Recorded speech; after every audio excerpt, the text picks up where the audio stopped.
أعوذ بالله من الشيطان الرجيم بسم الله الرحمن الرحيم تبارك الذي نزل الفرقان على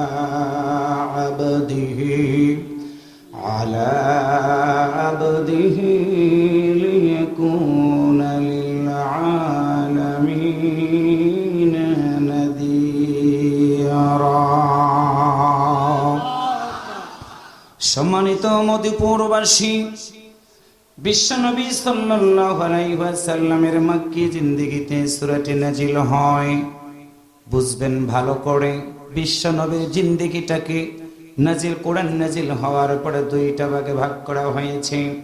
একটা হলো মক্কি জিন্দেগি, 40 বছর বয়স পর্যন্ত আল্লাহর নবী চেষ্টা করেছেন সমাজ পরিবর্তন করার, সন্ত্রাস জঙ্গিবাদ মাদকের হাত থেকে মানুষগুলোকে হেফাজত করার, মায়ের অধিকার ফিরিয়ে দেওয়ার।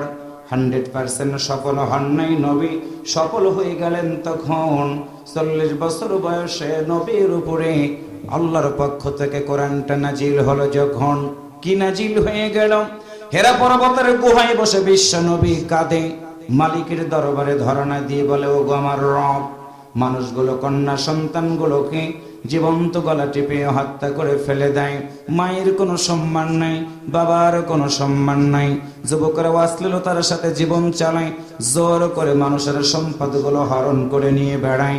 আল্লাহর নবী চিন্তা করতে থাকলেন, যখন আল্লাহর পক্ষ থেকে জিবরাইল আমিন এসে রাসূলকে সালাম দিয়ে বললেন, হুজুর চিন্তা করবেন না, বয়স হয়ে গেছে আপনার 40 বছর, আমি জিবরাইল আমিন এসে গেলাম, কাউকে দিয়েছি তাওরাত, কাউকে দিয়েছি জবর, কাউকে দিয়েছি ইনজিল। নবী আমার শুনে নেন আমার কথা, আল্লাহর পক্ষ থেকে আপনাকে সুসংবাদ দিয়ে গেলাম, এমন একটা কোরআন আপনার উপরে নাজিল হয়ে গেল আল্লাহর পক্ষ থেকে, যেই কোরআনের ভিতরে অতীতে যত নবী এসেছিল সকল নবীর কথা জানতে পারবেন। আপনি কেমন করে জীবন চালাবেন, পরিবার চালাবেন, কেমন করে সমাজ চালাবেন, সব জানতে পারবেন। ভবিষ্যতে কোরআনের দাওয়াত কেমন করে দিবে, কোরআনওয়ালাদের কেমন সম্মান হবে, সব খবরগুলো আপনি জেনে নেবেন। হুজুর আপনি পড়ুন, আল্লাহর পক্ষ থেকে প্রথম কোরআনুল কারীমের সূরা আলাকের প্রথম 5টা আয়াত নাজিল হয়ে গেল। ইকরা বিসমি রাব্বিকাল্লাযী খলাক, পড়ো তোমার প্রভুর নামে, যে প্রভু তোমাকে সৃষ্টি করেছেন। দল যেটাই করেন না কেন, যদি হন মুসলমান, জিহ্বা যদি আল্লাহ দিয়ে থাকে, হিংসা বিদ্বেষ ভুলে গিয়ে ওয়াসুজুদ ওয়াক্তারিব, সেজদা প্রশংসা সবকিছু আল্লাহর জন্য বলার নিমিত্তে একটু জবান খুলে বলুন তো, আমাদের সৃষ্টি করেছেন কে? কেন সৃষ্টি করা হয়েছে? কোরআনুল কারীম সূরা আল বাকারা আয়াত নাম্বার 21 আমার আল্লাহ সুন্দর করে বলে দিলেন, ইয়া আইয়ুহান নাসু উবুদু রাব্বাকুমুল্লাযী খালাকাকুম ওয়াল্লাযীনা মিন ক্বাবলিকুম লাআল্লাকুম তাত্তাকুন। ইয়া আইয়ুহান নাস, ইয়া হরফে নিদা, আল্লাহ ডাক দিয়েছেন ইয়া আইয়ুহান নাসু, বহু বছর হে মানব মণ্ডলী, তুমি আওয়ামী লীগ করো, বিএনপি করো, জামাত করো, তুমি মাই কলা, তুমি প্রিন্সিপাল, তুমি কলেজের লেকচারার, তুমি ব্যবসায়ী, তুমি দোকানদার, তুমি হিন্দু, তুমি বৌদ্ধ, তুমি খ্রিস্টান, যদি হও মানুষ, উবুদু ইবাদত করো ওই রবের, যেই রব তোমার মতো মানুষটাকে সৃষ্টি করেছে। শুধু তোমাকে না, তোমার বাবা, তার বাবা, তার বাবা, পূর্ববর্তী জাতিগুলোকে যিনি সৃষ্টি করেছেন, তোমরা তার ইবাদত করো। আর একবার আওয়াজ করে বলুন তো, আমরা ইবাদত করব কার? আর একবার বলেন। রাসূল বলেন, আল্লাহ তুমি কি বলবো না, ইবাদত করবে তোমার বান্দারা তোমার, কিন্তু খাবে কি? কার কাছে গিয়ে খাবার চাইবে রে? ফিলিস্তিনের মুসলমানদের দিকে আজকে আমি তাকালাম, আমার দুইটা চোখের পানিগুলো ধরে রাখতে পারলাম না। ছোট্ট মাসুম বাচ্চারা দেয়ালের পাশে দাঁড়ায় দাঁড়ায় ডুকরে ডুকরে কাঁদতেছে। 20 তলা বিল্ডিং এর মালিক একটা ডিশ নিয়ে, থালা নিয়ে রাস্তার পাশে দাঁড়ায় আছে, তোমরা কি একটু আটা দিবা না? ধনী মানুষ আজকে গরিব হয়ে গেছে রে। একজন মা ঘাস উঠাইয়া মুখের ভিতরে দিয়ে কোকের পানি ছেড়ে দিয়ে কাঁদতেছে। মালিকের দরবারে ডাক দিয়ে বলেন,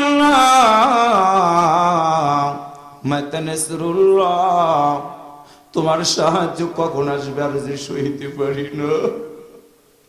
এইখানে আমি আসলাম, আমার ভাই আব্দুর রহিম সুন্দর করে বলে দিল, মেহমানকে নাস্তা দাও। আপেল খাইলাম, কমলা খাইলাম, সুন্দর করে আমি খাইলাম। আমার ভাই ফিলিস্তিনে খায় না,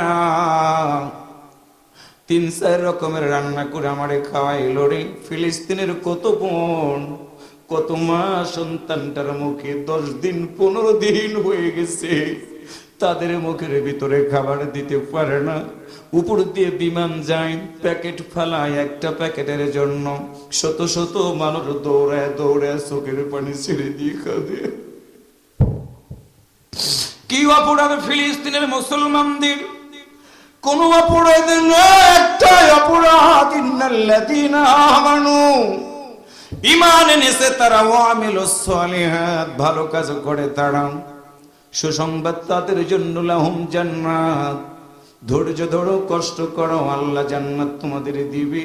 কিন্তু দুনিয়াতে ও পাবনার ভাইয়েরা, মধুপুরের ভাইয়েরা, তোমার সন্তান যদি আজকে ডাক দে বলে, আব্বুরে মাহফিলে তুমি গিয়েছ, আমার জন্য 1 ছড়ি কলা নিয়ে আসবা, 1 কেজি জিলাপি নিয়ে আসবা, তোমার পকেটে টাকা আছে 100, জিলাপি কেনার পরে তোমার কাছে টাকা থাকবে না। আমার প্রিয় ভাইয়েরা, ধর্মগ্রাম পর্যন্ত তুমি যাবা, আতাইকুলা পর্যন্ত তুমি যদি যাও, রিক্সাতে তোমার উঠতে টাকা লাগবে 20 টাকা, সেইটা তোমার কাছে নাই। কিন্তু কি করবা, তোমার সন্তান বলেছে, সন্তানের মুখে হাসি ফুটানোর জন্য জিলাপিটা কিনে নিয়ে চিন্তা করো, আমার সন্তান কেমনে খাবে, মুখের ভিতরে তুমি কেমনে দিবা, কেমনে চাবাবে। এইটা চিন্তা করতে মধুপুর থেকে অনেক দূর পর্যন্ত হেঁটে যাবা, তুমি ভাবতেও পারবা না সময়টা কেমনে চলে গেল। তুমি না মুসলমান, তোমার বিবেকটাকে কেন তালা লেগে গেল? কেন তোমার বিবেকটা আজকে খোলা হয় না? বাইতুল্লাহর ভিতর আল্লাহর নবী ঢুকে নামাজরত অবস্থায় মালিকের দরবারে যখন ডাক দিয়েছে, আবু জাহেলের দলের লোকেরা আল্লাহর নবীর মতো মহামানবের গলায় গামছা লাগাইছিল।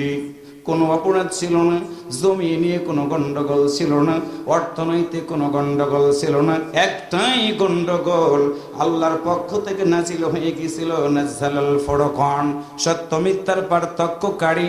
আল্লাহর নবী যখন মানুষগুলোকে ডাক দিয়েছেন, নবীর সাথে দুশমনি তৈরি হয়ে গেছে। আল উলামা ওয়ারাসাতুল আম্বিয়া, নবী থাকবে না, তার ওয়ারিস হলো আলেমরা। আজকে আলেমরাও যখন আল্লাহর জমিনে কোরআনের দাওয়াতে মানুষগুলোকে হাতছানি দিয়ে ডাকে রে, তখন বাধা দিয়েছে আবু জাহেল, মেরেছে উতবা, মেরেছে সাইবা। আজকে নাম কারো আবু জাহেল নাই, উতবা নাই, সাইবা নাই। চক্ষু দিয়ে তাকায় দেখো, কান দিয়ে শোনো, বিবেক দিয়ে চিন্তা করে দেখে বলো তো, ওই আলেমরা এখন নির্যাতনের শিকারে আছে না নাই? রাসূল বললে, আল্লাহ তুমি কি বলবা না? রিজিক তুমি দিবা, কেমনে বিশ্বাস করব? তুমি আমারে জানাই দিবা না? আল্লাহ দলিল দিয়ে দিলেন, আল্লাযী জাআলা লাকুমুল আরদা ফিরাশান ওয়াস সামাআ বিনাআন ওয়া আনসালা মিনাস সামাই মাআন فأخرج به من الثمرات رزقا لكم فلا تجعلوا لله أندادا وأنتم تعلمون।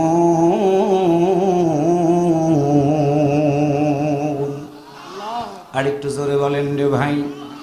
আল্লাহ বলেন, রাসূল বলে তো আমি আল্লাহ, আসমানটাকে সাদ বানালাম, জমিনটাকে বিছানা বানাই দিলাম। মধুপুরের ভাইয়েরা, বিজ্ঞান থেকে একটা তথ্য আপনাদেরকে জানাই দিয়ে যাই। মাটির উপরে বসে আছেন, মাটির নিচে আছে একটা পানির স্তর। সুন্দর করে জমিনটাকে ভাসাই দিয়েছে পানি। পানির নিচে আছে একটা বালুর স্তর, তার নিচে আছে সুন্দর করে একটা পাথরের স্তর। পাথরের স্তরটা যখন ভূমিকম্প হয়, আল্লাহ বলেন কোন ফায়াকুন, একটা করে ঝাঁকি দেয়, পাথরগুলো সরে যায়। পাথর সরে গেলে বালু আর থাকতে পারে না, বালু সরে গেলে পানি থাকে না। সুন্দর করে এই জমিনটা নিচের দিকে ডেবে যায়। চোখ দিয়ে তাকান, বিবেক দিয়ে চিন্তা করেন, যেইখানে বসে আছেন এইখানকার পাথরগুলো, মাটিগুলোকে আল্লাহ যদি বলে সরে যাও সরে যাও, এত না ক্ষমতা তোমাদের? একটা ক্ষমতা দিয়ে বলেন তো, আল্লাহ যদি বলে মাটিটাকে সরে যাও, মাটি রাখার মতো ক্ষমতা কি পৃথিবীর কোনো মানুষের আছে? আরো জোরে বলেন আছে? না রে বন্ধু, না। এই জন্য আল্লাহ বলেন, বান্দারে আমি আল্লাহ তোমার জন্য আসমানটাকে বানাই দিলাম ছাদ, জমিনটাকে বানালাম বিছানা। কি খাবা তুমি? আমি ভাইকে বলেছিলাম পাবনাতে অনেকগুলো গাছ, নারকেল গাছে নারকেল ধরে, কাঁঠাল গাছে কাঁঠাল, তাল গাছে তাল, খেজুর গাছে খেজুর, গমের সাথে গম, ধানের সাথে ধান, ভুট্টার সাথে ভুট্টা। পৃথিবীর কোনো মানুষ বানাইতে পারবে না, পৃথিবীর কোনো মানুষ তৈরি করতে পারবে না। ভুট্টা গাছটাকে ফাটাই দিয়ে, মাঝখানটাকে পেট ফাটাই দিয়ে সুন্দর একটা লেখা বের করে দিয়ে একটা ভুট্টার ছড়া বানাই দিলেন। ধান গাছটাকে ফাটাই দিয়ে ধানগুলো বানাই দিয়ে দিলেন। সরিষা একটা বনে দিয়েছি আমরা, গাছ হয়ে গেল সরিষার। 20টা-25টা করে দানা আমরা দেখতে পাই। একটু জবান খুলে বলো তো, ওই সরিষা গাছের ভিতরে সরিষাগুলো দিয়ে আমাদের রিজিকের ব্যবস্থাটা করে দিলেন কে?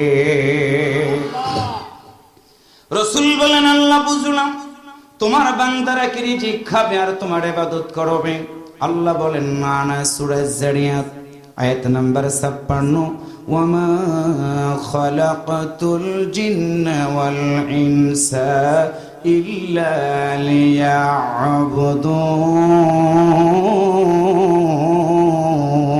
লিয়াবুদুন। আল্লাহ বলেন, রাসূল বলে দাও না, মানুষ যদি শুধু আমার ইবাদত করে তারা হিংসা করবে। আমার আল্লাহ ইনসাফ ভিত্তিক বিচার করে নাই, মানুষ এইটা বলবে না না। কারণ হলো আল্লাহ জোড়ায় জোড়ায় পৃথিবীতে যা তৈরি করেছে, জোড়ায় জোড়ায় চোখ একটা না, চোখ দুইটা, হাত একটা না, হাত দুইটা, কান একটা না দুইটা, পা একটা না দুইটা, স্বামী আর স্ত্রী এবং ছেলে মেয়ে, নর নারী, দিন এবং রাত, আলো এবং আধার। তার মানে প্রতিটা জিনিসগুলোকে আল্লাহ জোড়ায় জোড়ায় সৃষ্টি করেছেন। আল্লাহ এখানে সুন্দর করে বলেছেন, আমি মানুষ এবং জিন জাতিকে আমার ইবাদত করার জন্য সৃষ্টি করেছি। এবার একটু জবান খুলে বলুন তো, আপনারা মানুষ না জিন? আর একবার বলুন। যারা কথা বলেন নাই তারা মনে হয় মানুষ হতে চান না জিন হতে চান। আওয়াজ করে বলুন তো, আমরা মানুষ না জিন? মানুষ কাকে বলা হয়? যারা সুদের ব্যবসা করে তারা মনে হয় মানুষ, যারা ঘুষ খায় তারা মনে হয় মানুষ, যারা দিনের কাজ রাতে করে তারা মনে হয় মানুষ, যারা অন্ধকারের মিথ্যা সাক্ষ্য দেয় তারা মনে হয় মানুষ। না না, তারা হলো অমানুষ, অমানুষ, অমানুষ, বালহুম আদল। তারা হলো চতুষ্পদ জন্তুর চেয়ে নিকৃষ্ট। জানবো মানুষ কারা? কুরআনুল কারীম সূরা আলে ইমরান আয়াত নম্বর 110 আল্লাহ বলেন, কুনতুম খায়রা উম্মাতিন উখরিজাত লিন-নাস তা'মুরুনা বিল মা'রুফি ওয়া তানহাউনা আনিল মুনকারি ওয়া তু'মিনুনা বিল্লাহ।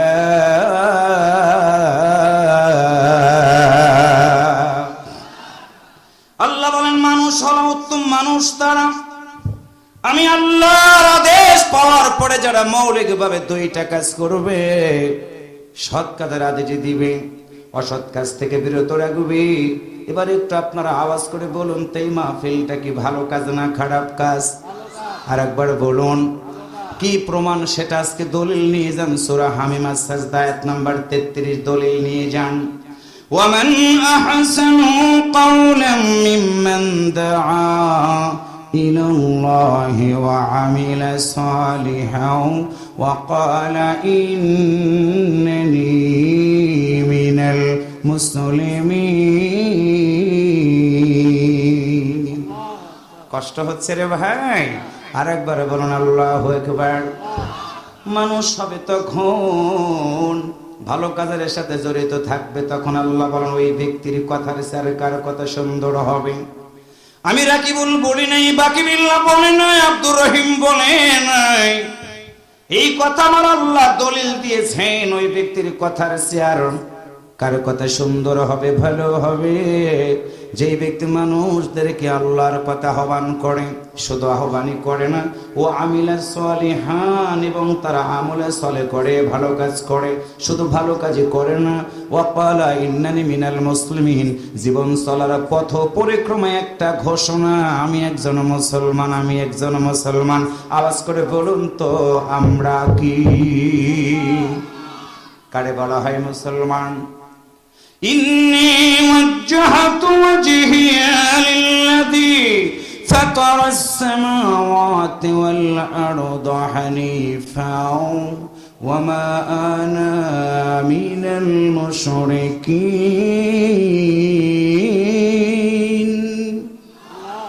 মুমিন হলো তারা, ইমানদার হলো তারা, শেষ কথা বলে মুশরিকদের অন্তর্ভুক্ত তারা হবে না।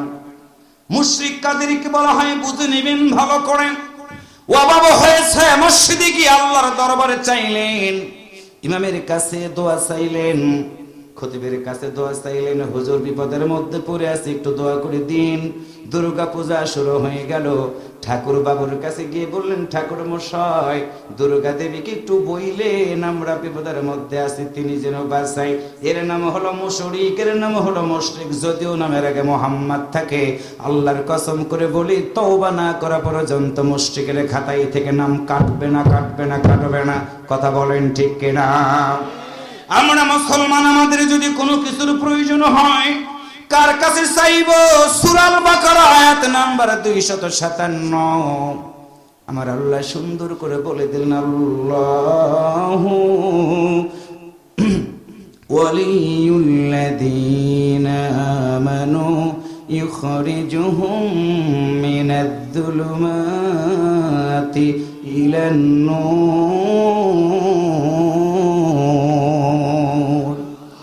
ইমানদাররা কাউকে বন্ধু বানাবে না, ইমানদাররা যতদিন বাঁচবে আল্লাহু ওয়ালিয়ুল্লাযীনা আমানু, ইমানদাররা বলবে আমাদের একমাত্র বন্ধু, আমাদের একমাত্র মালিক আল্লাহ। একসাথে বলেন কে? আরেকবার বলেন। আল্লাহর বন্ধু বানাইলে কি লাভ? আল্লাহ বলেন ইখরিজুহুম, বের করে আনবো, মিনায-যুলুমাতি ইলান-নূর, অন্ধকার থেকে আমি আলোর দিকে তাদেরকে নিয়ে আসবো।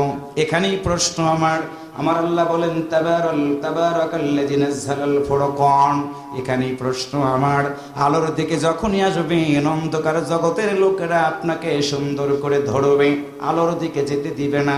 ঘুষখোর যারা, ঘুষের বিরুদ্ধে বক্তব্য দিলে ইমামের কিন্তু চাকরি থাকবে না। সুদখোর যারা, সুদের বিরুদ্ধে কথা বললে খতিব সাহেবের চাকরি থাকবে না। তার মানে হলো তারা অন্ধকার জগতের লোক। কথা বলেন ঠিক কিনা?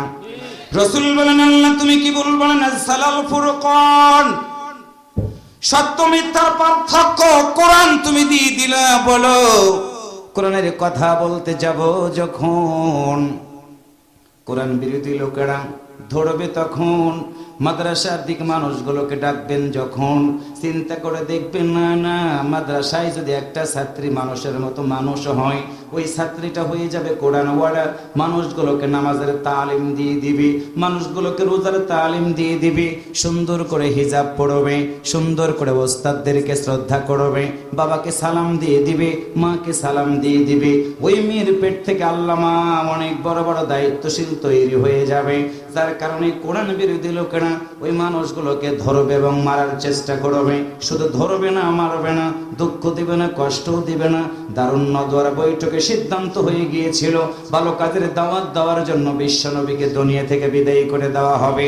তখন ছিল দারুন নদওয়ার বৈঠক। এখন পার্লামেন্টে আইন পাশ করে নতুন নতুন সংশোধনী দিয়া হকওয়ালা মানুষগুলোকে আজকে মৃত্যুর দিকে ধাবিত করা হয়। রাসূল বলেন, আল্লাহ বুঝলাম, আমার মতো নবীকে ধরেছে তারা, গলায় গামছা লাগিয়ে মেরেছে যারা, তারা তো একদিন থাকবে না, উত্তরসূরি তাদেরও থাকবে। আল্লাহ বড়, ইমানদাররা বিপদের মধ্যে পড়ে গেলে কার কাছে গিয়ে সন্ধি স্থাপন করবে, মাথা নত করবে? আল্লাহ বললেন না না না, ইমানদাররা বিপদের মধ্যে পড়ে গেলে কারুর কাছে তারা সাহায্য চাইবে না। ইয়া আইয়ুহাল্লাযীনা আমানুস্তাঈনু বিস-সাবরি ওয়াস-সালাত ইন্নাল্লাহা মা'আস-সাবিরিন।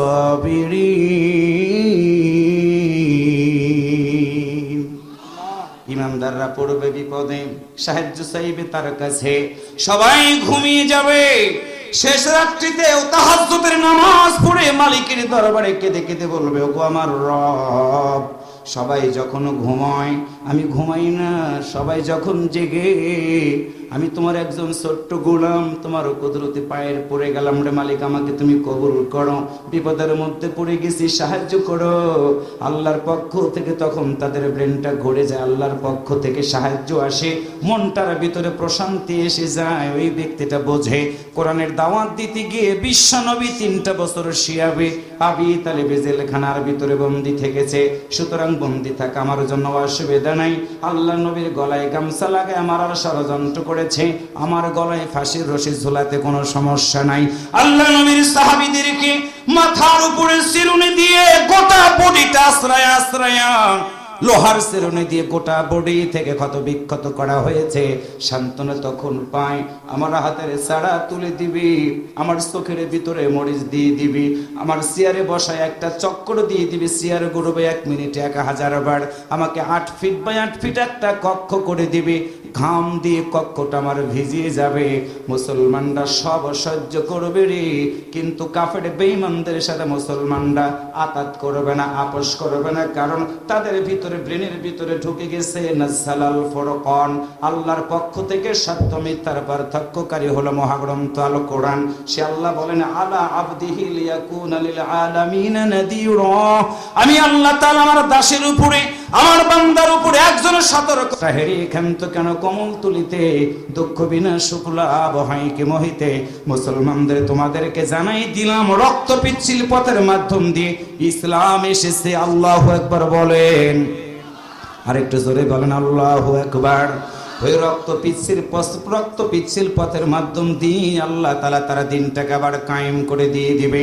রাসূল বলেন, আল্লাহ তুমি কি বলবা না, তোমার বান্দারা ধৈর্য ধারণ করলের পরেও জালিমেরা তাদেরকে মেরে ফেলে দিয়ে পৃথিবী থেকে বিদায় করে দিবে, লাশের উপরে সরে উল্লাস প্রকাশ করবে। আল্লাহ বলতো ওই ব্যক্তিটার মৃত্যুটা কেমন হয়ে যাবে? আল্লাহ বলেন, ওয়ালা তাকুলু লিমান ইয়াকতালু ফি সাবিলিল্লাহি আমওয়াত বাল আহইয়াউ ওয়ালাকিন লা তাশউরুন। আমি আল্লাহ বললাম না, জালাল ফুরকান সত্য মিথ্যার পার্থক্য করতে গিয়ে কেউ যদি জীবন দেয় সবাই বলবে মারা গেছে। আমি আল্লাহ বললাম তারা মারা যায় নাই, বরং আমার পক্ষ থেকে রিজিক পায় রাখবা মাটির কবরে, আমি আল্লাহ তাদেরকে জান্নাতের মেহমান বানায় দিয়ে দিব। আর কত চাও শহীদ খোদা, আর কত চাও রক্ত খোদা, আর কত ক্রন্দ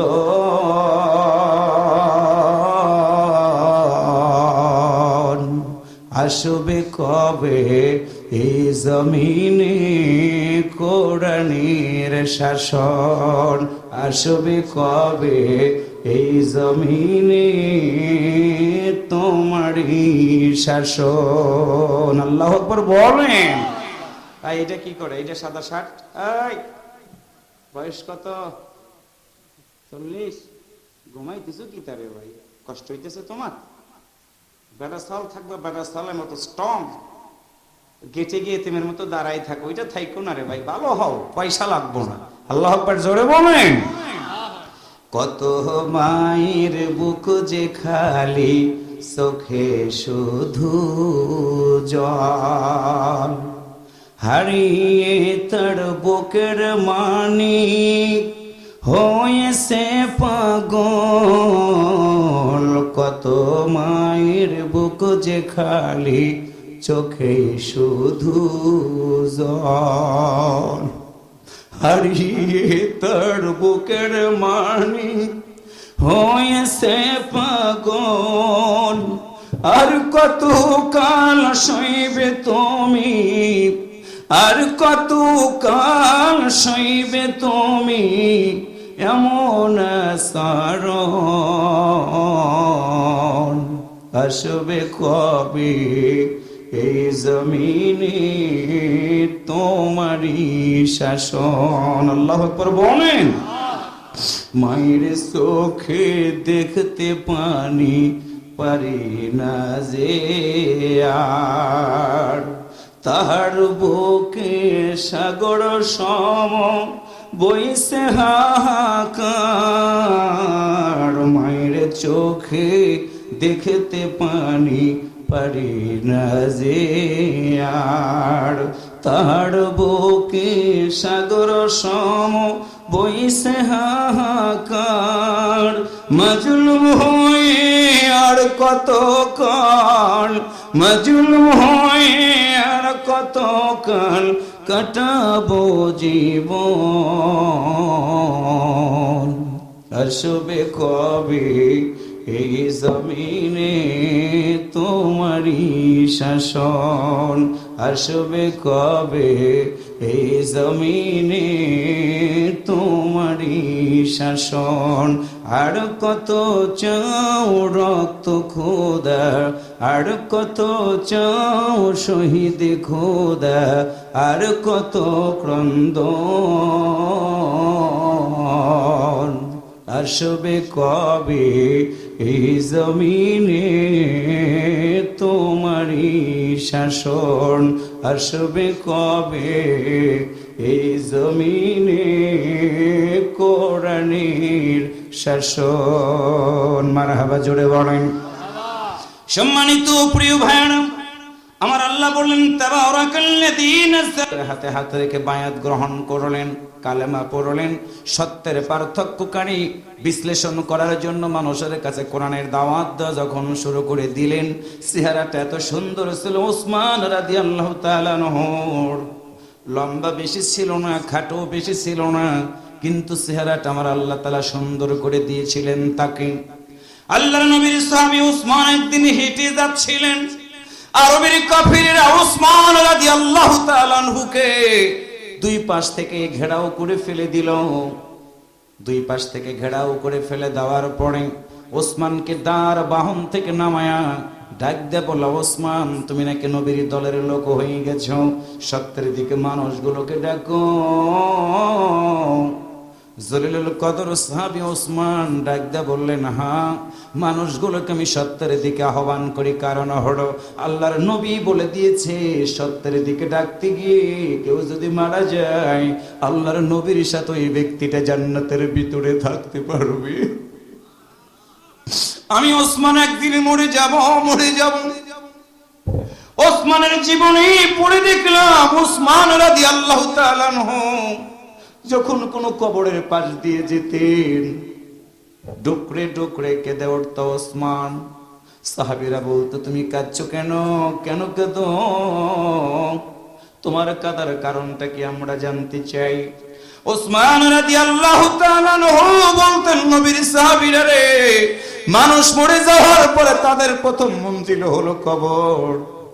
আমি ওসমান ওই কবরের জগৎটার ভিতরে আমাকে যখন নিয়ে রেখে দিয়ে আসা হবে, আমার গর্ভধারিণী মা নাই, বাবা নাই, সন্তানগুলোকে আমার সাথে কবরের ভিতরে যাবে না।